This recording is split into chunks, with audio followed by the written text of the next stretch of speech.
Okay, so here are my thoughts on the Mass Effect 3 Omega DLC. So I finished playing it, I think last weekend, and I did a playthrough video of it. So I had a little bit of time to reflect on my thoughts on it and what I thought about it.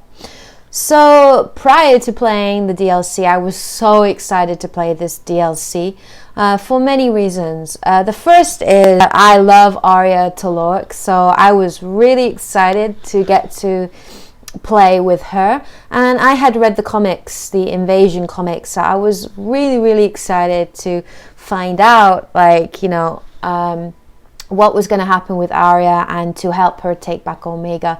So even before the DLC became available, I was super excited. The other reason I was really looking forward to this DLC is the promises that the BioWare had been making. Specifically, I think Mike Gamble, he had said that this was the biggest DLC that has ever been released in the Mass Effect series. So I was expecting something really big and really epic. So I was super excited to play this DLC.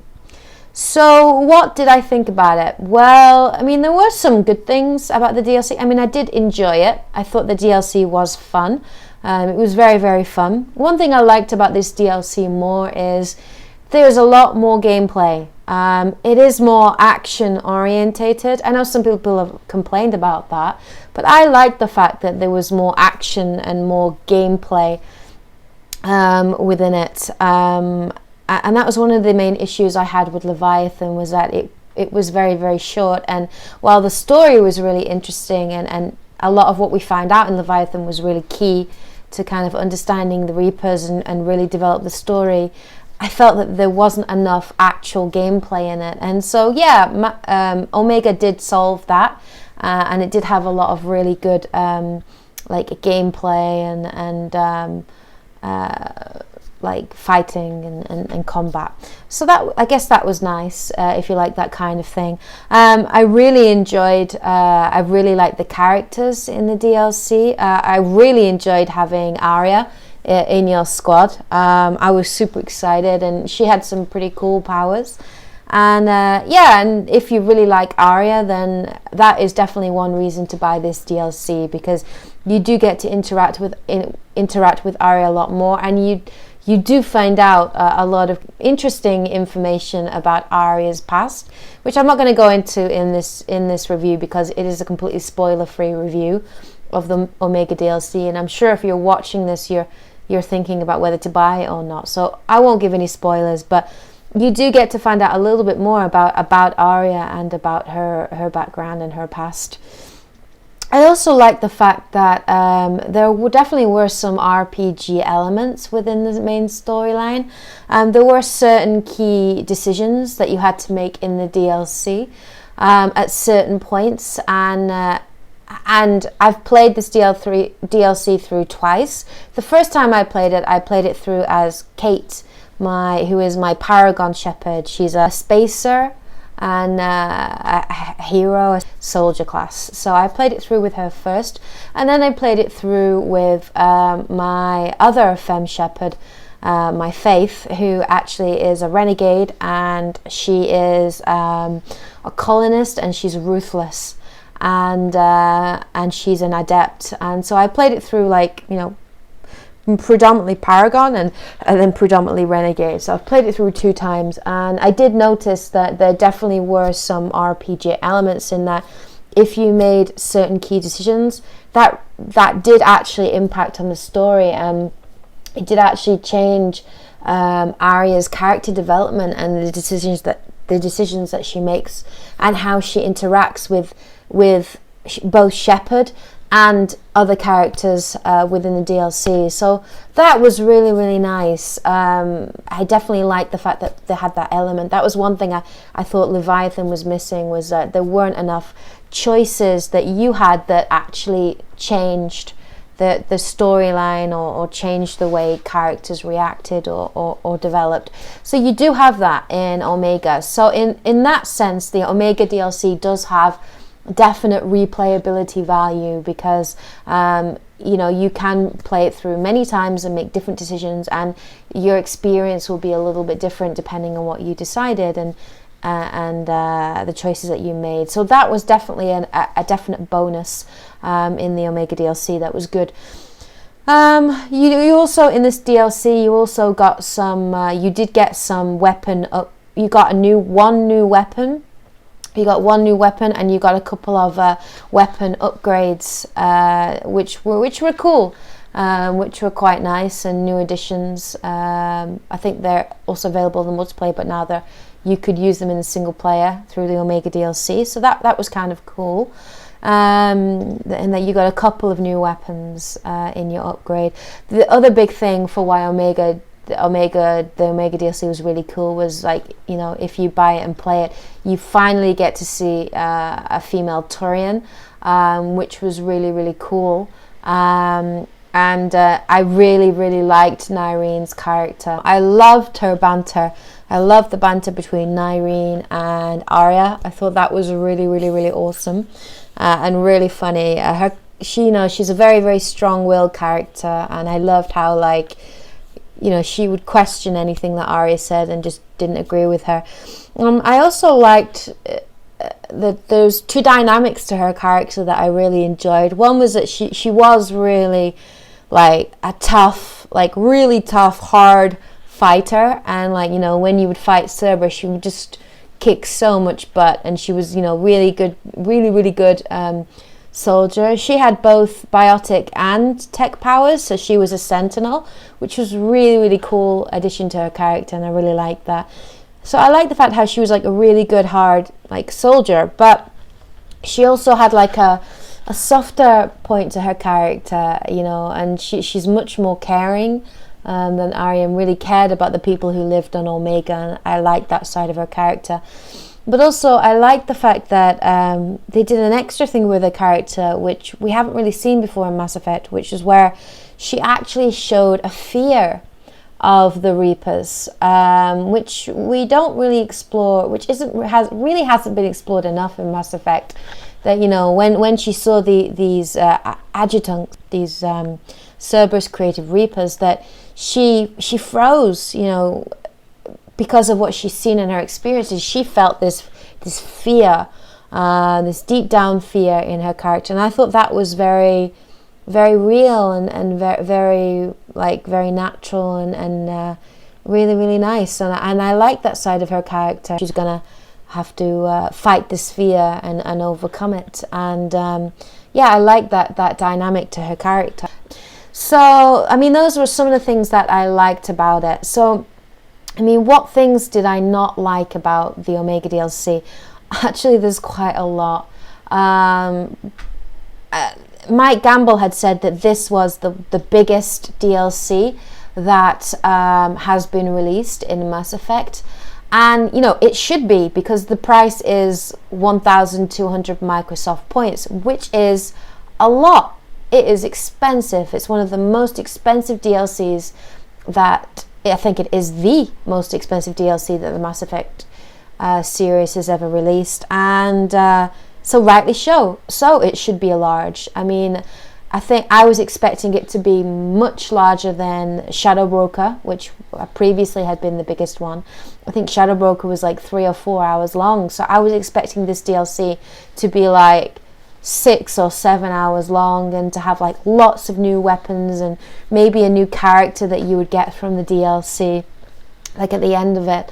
And a lot of those things were not met. The game, it didn't feel like it was the biggest DLC that we've ever played. It only took me, I think, about 3 hours to complete it. So, you know, roughly the gameplay was about 3 hours, which for 1,200 Microsoft points is not long enough. The other big issue that I had with it was that, you know, one of the big things that they sold it on was this, you know, female Turian, and they'd shown all these, you know, these screens and everything, and you were told, you know, she's a playable character and Arya is a playable character, but I didn't feel that a lot of the time, like, Nyrene wasn't in your squad enough.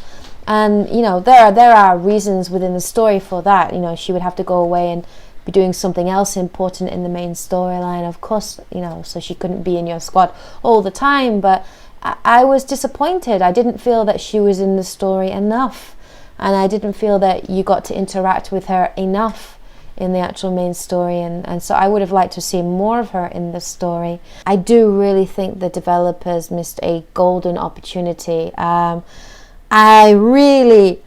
not going to go into detail because I don't want to give you spoilers, but what happens with Nyrene's character, I really was not happy with the way that her how her character story developed, and ultimately what happens to her. And I was not happy with that. I thought that was it didn't really make sense. I thought it was really rushed and just really, I guess, really predictable and really boring, and was a wasted opportunity.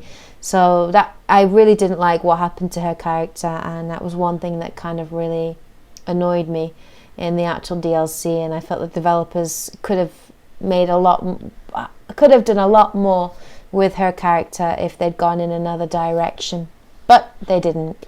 The other issue I have is the quality of the DLC. I felt that, honestly, this is one of the worst quality DLCs in Mass Effect 2 and Mass Effect 3 that has been released. There were so many bugs in the DLC and so many glitches that really ruined the experience. At some points Arya would be giving this big speech and rousing speech, and she'd glitch. She'd have these glitches where she'd start moving off somewhere else, or the lip sync wouldn't be quite right, and it did really ruin the whole experience for you. You know, you're focusing on these glitches rather than focusing on what Arya is saying and really involving yourself in the moment. And so these glitches were very annoying.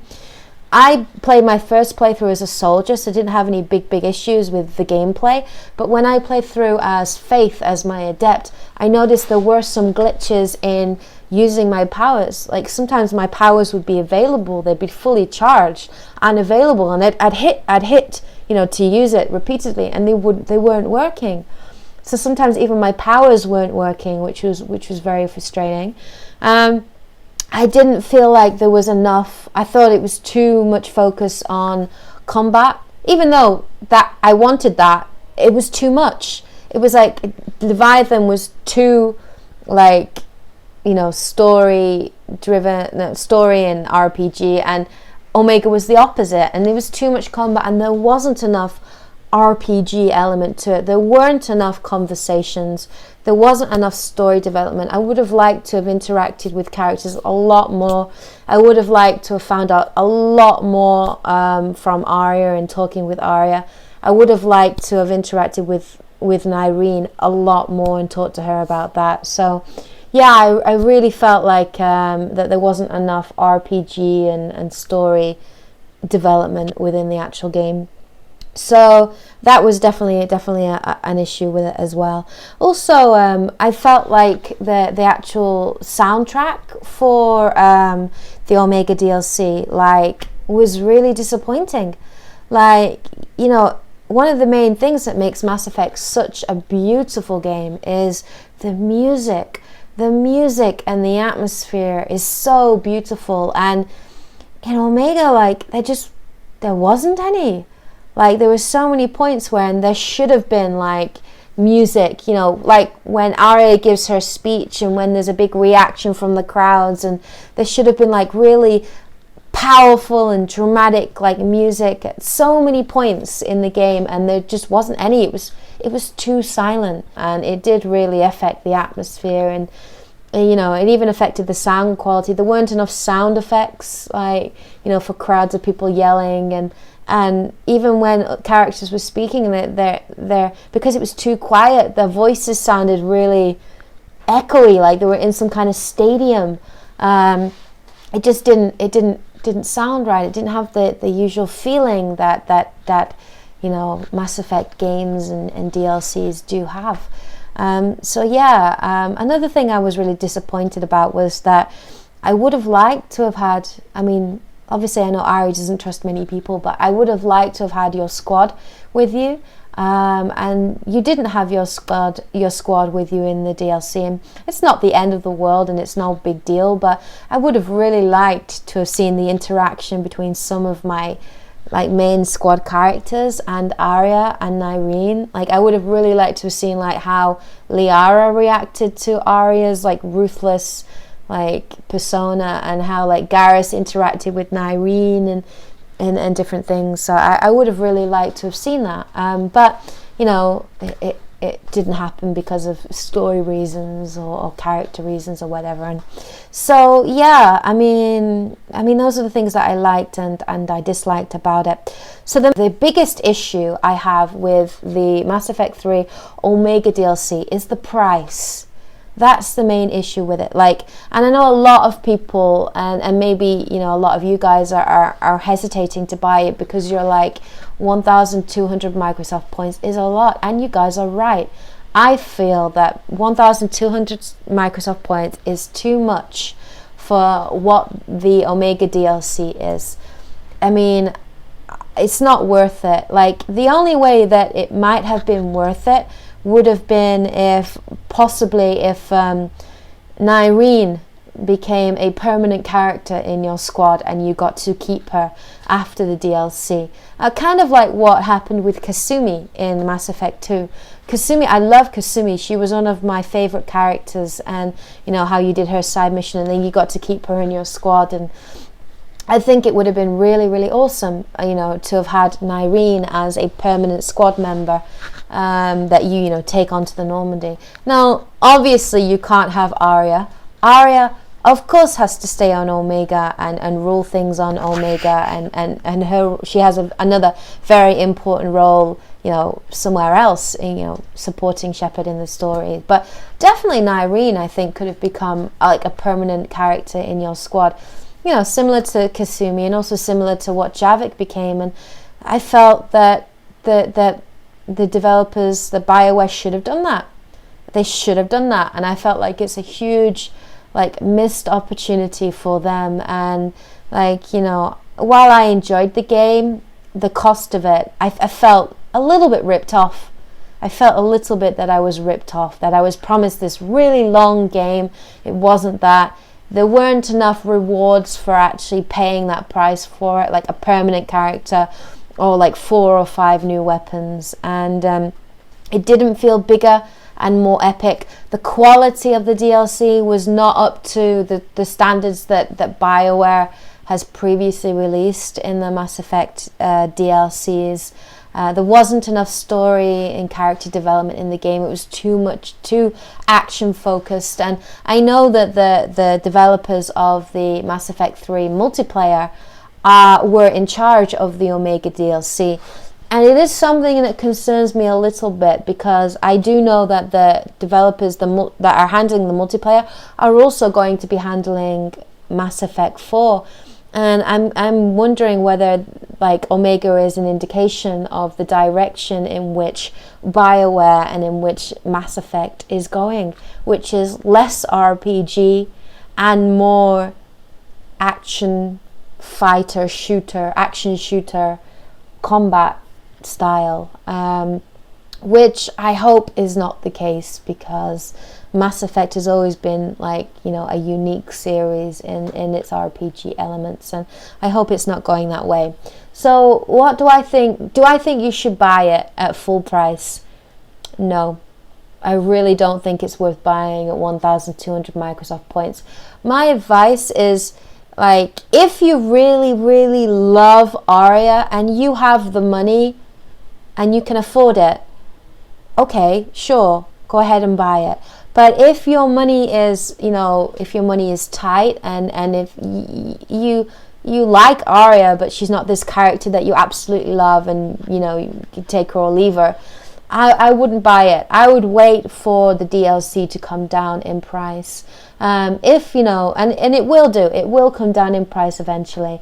But personally, I don't think it was worth 1,200 Microsoft points. And, you know, It was fun.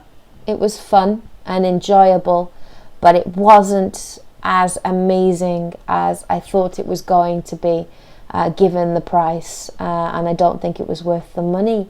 And I feel a little bit like BioWare were a bit lazy in their development, and that they were cutting a lot of corners, cutting out scripted story and character development and the RPG elements, because that takes a lot more time to actually produce and develop. It also means that they can recycle a lot more sound effects if they're only using combat. They don't have to, by not having your squad in your team, they didn't have to rehire voice actors to voice their lines, which does cost them more money to do. So I felt a little bit that BioWare were cutting back, that they were saving money by not having a soundtrack or a RPG script. You don't have to employ as many writers or voice actors. I really felt that BioWare were being a bit cheap, to be fair. Cheap and lazy, and they were charging you an overpriced amount for the quality and the quantity that you actually got in the DLC. So if you're not sure, I did do a playthrough of the Mass Effect 3 Omega DLC. So if you're not bothered about spoilers and you're thinking you don't want to buy it yourself, I'll put the link in this video, and you can go and check out my playthrough video of the DLC and see what you think. But yeah, those are my thoughts on the Omega DLC, and what I thought about it. And so anyway, so please feel free to leave comments below if you've already played the DLC, and what you thought about it, and what parts you liked and what parts you disliked. If you think again like me that it's overpriced and not really worth the money, or even if you have any questions about certain things and you'd like me to focus on a certain thing or answer certain questions, feel free to ask me any questions or drop me a line. Okay, so this is the end of this video. So this is N7Kate signing out, and I'll catch you guys next time in my next video. Okay, bye.